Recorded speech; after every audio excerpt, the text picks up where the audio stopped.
Назарқызы Рахия, Сәкен Сейфуллин атындағы Қазақ агротехникалық зерттеу университетінің жас ғалымдар кеңесінің төрайымын.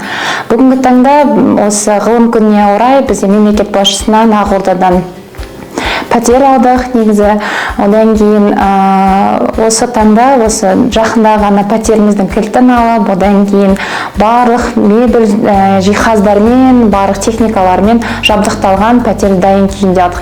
Бұл жас ғалым үшін, әсіресе мен үшін бұл үлкен бір жетістік, зор мәртебе және де құрметке сай. Әрине жас ғалымдардың бұдан да жетістіктер арта берсін. Өйткені жас ғалым үшін ең әуелден өзінің баспанаң болу, бұл тұрақтылықтың, бұл сенімділіктің белгісі. Сондықтан мемлекет басшысына, Қасым-Жомарт Кемеловична, біздің университеттің басшылығына, соның ішінде Қанат Маратовичқа, университеттің барлық қолдауларына көрсетіліп жатқан жас ғалым ретінде. Бұның бәрі жас ғалымдар үшін негізгі қолдаулардың бірі. Әлі де жастар барынша өздерінің қызметтерін атқарып, ғылыми жолында, білім жолында жетістіктерін арттырып, өздерінің жаңалықтарын паш етеді дегенге сенімім зор.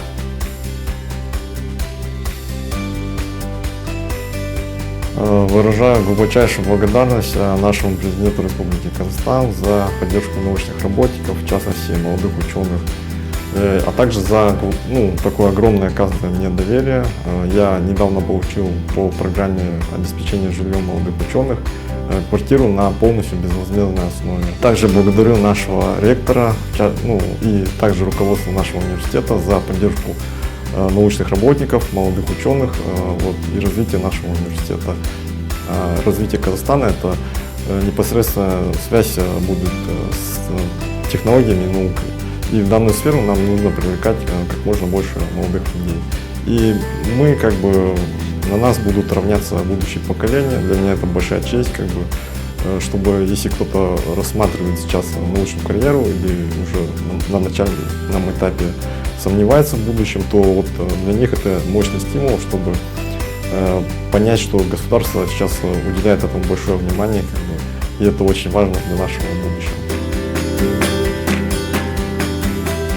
Мен Базылханова Эльмира Чаймаксутовна, Сәкен Сейфуллин атындағы агротехникалық зерттеу университетінің инженеринг және азық-түлік технологиялар институтының қауымдастырылған профессор міндетін атқарушы, PhD доктор болып табыламын. Осы өзіміздің университетімізде өзімнің педагогикалық және ғылыми жұмыстарымды атқарып жүрмін.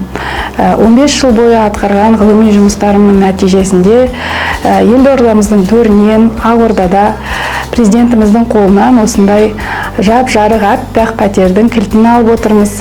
Тегін беріліп жатыр, іші түгел жабдықталған. Сондай-ақ осындай үлкен еңбегіміздің бағалауының арқасында осындай жетістікке жеттік. Осындай қолдау, мемлекет атынан қолдау, осындай мәртебе біз сияқты жас ғалымдарды ары қарай жұмысымызды жетілдіріп, серпін береді бізге, шыңдай түседі және шабыттандырады. Бұл біздің артымыздағы келе жатқан болашақ ұрпаққа да бастама болып табылады, оларды ынталандырады. Сондықтан үлкен алғысымды білдіремін президентімізге, өзіміздің университеттің басшылығына, ғылым және жоғары білім министрлігіне үлкен алғыс. Мен Зейнуллина Айымберболқызы, Қазақ агротехникалық зерттеу университетінің ауыл және орман шаруашылығы институтының PhD оқытушысы боламын. Менің еңбек жолым жалпы осы университетте басталған және бүкіл 3 деңгейдік білім деңгейін осы университетте оқып бітірген едім. Ғылым жолындағы бүкіл қолдау үшін алғысымды білдіремін. Бүгінгі күні біз мемлекет атынан жас ғалым ретінде осындай жақсы жаңа үйлі болып жатырмыз. Сол үшін үлкен рахмет, алғысымызды айтамыз. Өмір жолымыздағы ол ең бірінші пәтер шаңырақ дегендей, сол үшін алғысым шексіз. Болашақта ғылым саласымен айналысуға бізге зор үлкен көмек. Себебі ойымыз пәтер қалай аламыз деп онда уайымдамай жүре береміз. Жолымыз енді ашылып, ары қарай ғылыми жоба ұтып, осындай көмек арқылы барлықтарыңызға, жас ғалымдарға тілеймін. Ғылым күніне орай біздің Астанада 10 жас ғалымға пәтер берілді. Сол 10 ғалымның ішінде 3 жас ғалым біздің университеттен. аталған жетістік шара негізі университеттің шеңберінде жетікті білімді жас ғалымдарға берілді. Олар бүгінгі күнге біраз өздерінің ғылыми жобаларда жаңа шешімдер және жетістіктерге жетті. Аталған қолдау президенттің жолдауында негізгі қарастырылған, және жолдауда президент айтқан мемлекеттің болашағы тек қана ғылымның дамуына тікелей байланысты. Әсіресе жаңа идеялар, жаңа жобалар ол жас ғалымдарға және кадрлық потенциалға көп орын алған. Бүгінгі күнде университет деңгейінде жас ғалымдарға барлық жағдай жасалған.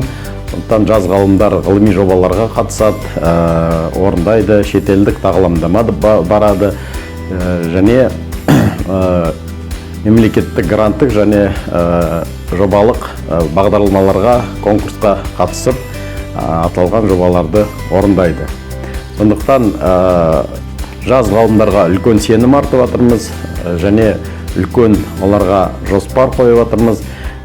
Ең негізгі бір проблемалардың бірі шешіліп жатыр оларға мемлекет басшының қолдауымен, ол жаңағы пәтер, үй мәселесі. Сондықтан жастар тек қана ғылыммен айналысуға уақытын бөлуге негізгі бәрі жағдай жасалған. Сондықтан үйлерінде тек қана жаңа идеялар қонсын, идеяларды ары қаратай нақты нәтижелерге жеткізуге біз тілектеспіз. Құдайым алдасын, ешбір жаманшылық болмасын, елімізге береке берсін, отбасыларына береке берсін, астарың адал болсын, бастарың аман болсын, дендерің сау болсын, шаңырақтарың нұрға толсын, ойлаған мақсаттарыңа жете беріңдер, көңілдерің ақ болсын, белдерің шат болсын. Мына бүгін университеттің ақсақалдар алқасымен келіп, осы жас ғалымдардың қуанышын бірге бөлісейік, ақ тілегімізді айтайық, батамызды берейік деп келдік. Міне көрдік, үйдің іші толық жиһазбен жабдықталған екен, үй тегін беріліп отыр екен, және 5 жылға дейін жаңағы осы тегіннің ар жағында салмағы ғылыми ізденіс жұмыстармен жаңа көрсетілген сандағы мақалалар шығару керек екен. Мен бүгін өз басым үшін қуаныштымын. Біздің мемлекетіміз, мемлекет басшымыз, біздің университеттің басшылығы осындай жас ғалымдарға керемет жағдай жасап отыр. Бүгінгі күні біздің мемлекетте жас ғалым деген жоба бар. Сол жас ғалым деген жобаның арқасында жастар сыртқа шығуға, белгілі мынау зерттеу орталықтарында шетелдік баруға толық мүмкіндігі бар. Екінші, грантқа қатысып, жылма-жыл мыңдап гранттар беріліп жатыр. Егер де талпыныс білдірген жастар сол грантты жеңіп алып, өзінің мемлекетімізді ары қарай өркендетуге, ғылыми ізденіс жасауға толық мүмкіндігі бар. Сонымен қоса, осы жобаның арқасында жас ғалымдарға да еңбекақысын көтеру жолы қарастырылған. Осының бәрі айналып келгенде, ғылыммен айналысам деген жастарға алаңсыз, мынау тұрмыстық жағдайы шешіліп, алаңсыз өзінің зерттеу жұмыстарын жүргізуге толық мүмкіндігін береді деп ойлаймын.